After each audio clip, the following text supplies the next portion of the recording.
In this video, you'll learn how to use PASCO's wireless melting point apparatus combined with the optional Eyepiece camera to determine the melting point range of an aspirin tablet. Let's get started.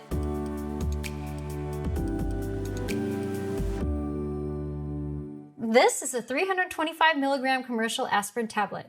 I know this tablet is made mostly of acetyl salicylic acid, or ASA, which melts at 135 degrees Celsius.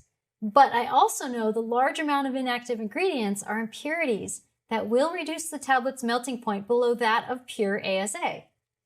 I'm going to use the wireless melting point apparatus to determine the melting point range of this aspirin tablet to get an idea of its purity.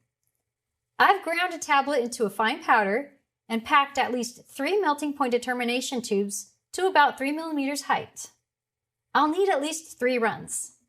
The purpose of the first run is to roughly determine the temperature at which the aspirin sample first begins to melt, as well as the temperature where melting is complete. Then the remaining runs will be performed in a more slow and controlled manner for better accuracy. The goal is to have 2 runs that agree within 1/2 degree of one another, so it's possible that more than 3 runs will be required.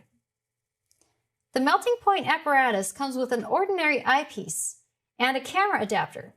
So if you purchase the camera, you can use the thumb screws to attach the adapter to the camera and then replace the eyepiece with the adapter.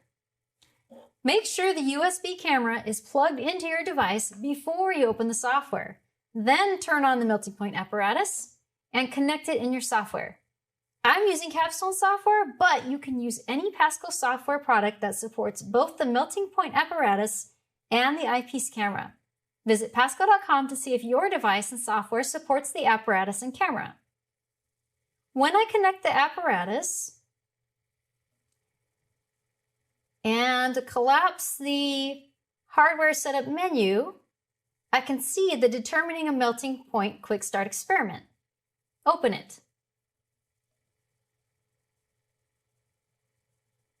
The camera feed shows up right away, but you'll need to adjust the camera position manually to get the best orientation and focus. If you're not familiar with how to work with the melting profile steps, pause this video and take a second to review the steps in the Wireless Melting Point Apparatus Get Started video. Then join me from here. My first run will use only ramp set to the maximum temperature of 350 degrees Celsius, so I can estimate the approximate temperature where melting begins and ends. Then in subsequent runs, I can return to the default template and develop a refined melting profile around my observations. Here you can see aspirin as a template choice, but that template works best for pure ASA samples. You might want to use it when you synthesize your own ASA. Now I would hit record to begin the first run, but to save time, I'll share a file with aspirin data I already collected.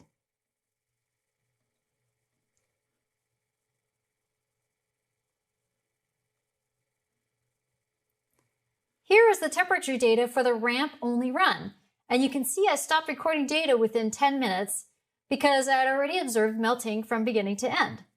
Then I set up my melting profile around the observations made in the first run.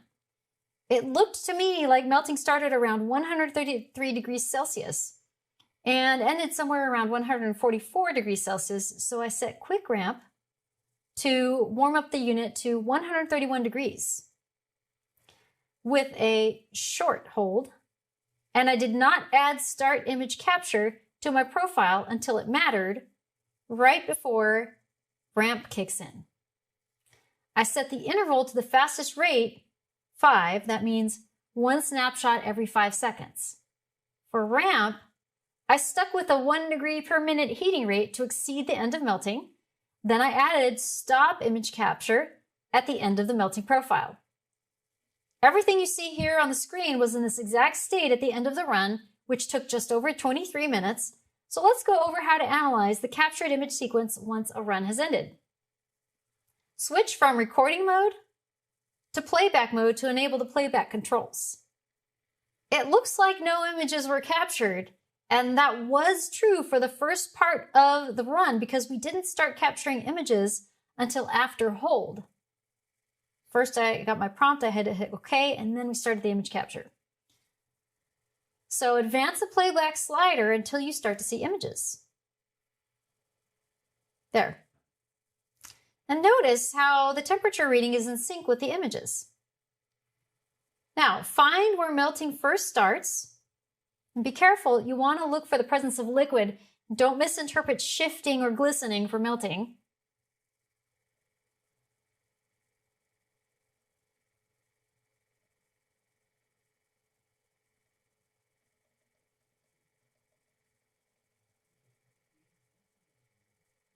There, right here I can see a distinct change in the character of the sample. I can see liquid in the sample on the sides, and it's also reflecting light differently. It's becoming more transparent. So melting began, well, let's round that temperature to the nearest tenth, 131.3 degrees Celsius. And next, I need to look for the sample to be completely melted and transparent. Let's see, and that's, okay.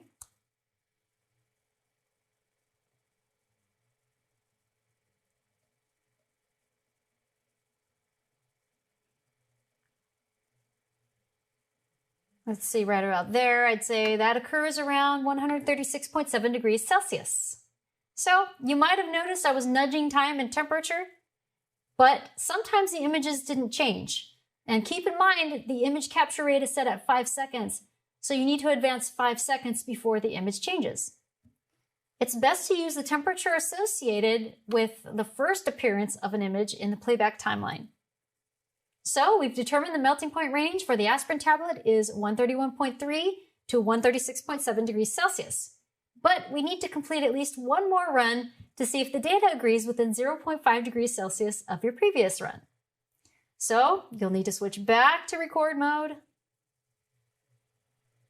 And the camera preview will return when you click the preview button. The software remembers your profile settings, so if you're happy with them, use them again and move on, or adjust them as needed. I recommend saving the file between runs because depending on how much space your device has to spare, you might want to adjust the image capture rate to take fewer images and keep file size in check. Image files take up a lot more space than sensor data alone.